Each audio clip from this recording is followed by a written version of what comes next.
Hey guys, Mr. Gardner here, back for day 2 of our inequalities unit. Today we're going to talk about being able to test a solution set for an inequality problem by plugging in the values. And we want to be able to do this, again, with 80% accuracy.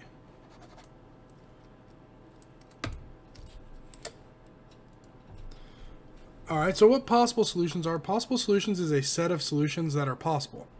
So for example, if we looked at the problem 2x is greater than 8, then x is greater than 4 is solution. If we divide both sides by 2, we get x is greater than 4.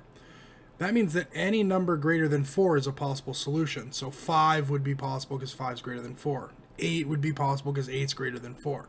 So you can see that you have a set of solutions that are possible. So we can actually plug in numbers to see if they are actually solutions to the problem. As you can see, if we would have put 3 in here, 2 times 3 equals 6, and 6 isn't greater than 8, and we can see that 3 is not greater than 4, so a number like 3 would not work. Alright, so a solution set, what it is it's a set of numbers that could replace x and still keep the inequality true. In a regular equation, that's normally just one number. Okay, so let's take a look at an example here. So we have a set of numbers here, and we want to be able to test which set of these numbers is going to work for this problem. So to do that, we're just going to plug in the numbers.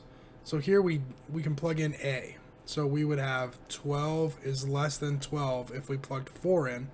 So right away, we know that this solution set's not going to work. I mean, we could test 5, and we would get 15 is less than 12, and see that that's not good either. 18 is less than 12 is also no good.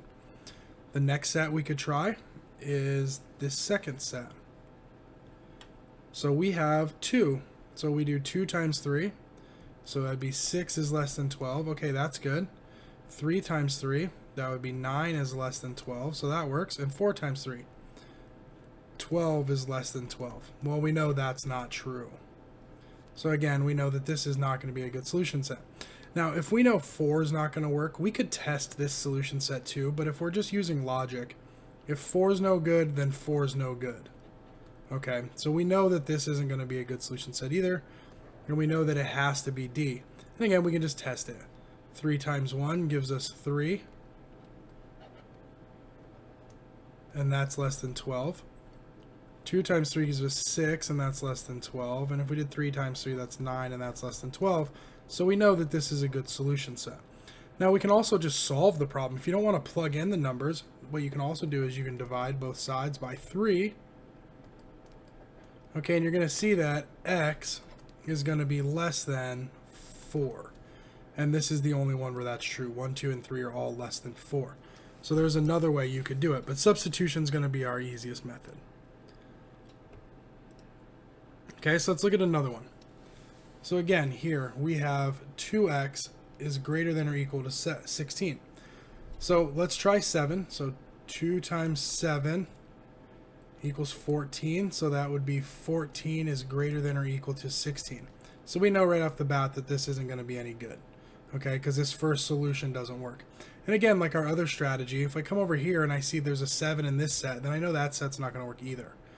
Now I just want to test. So 2 times 8 equals 16. So that would be 16 is greater than or equal to 16. Well, that's true. 2 times 9 is 18. 18 is greater than or equal to 16. Well, that's true. And if we put 10 in there, 2 times 10, that tells us 20 is greater than or equal to 16. And that's also true. So we know that B is going to be true.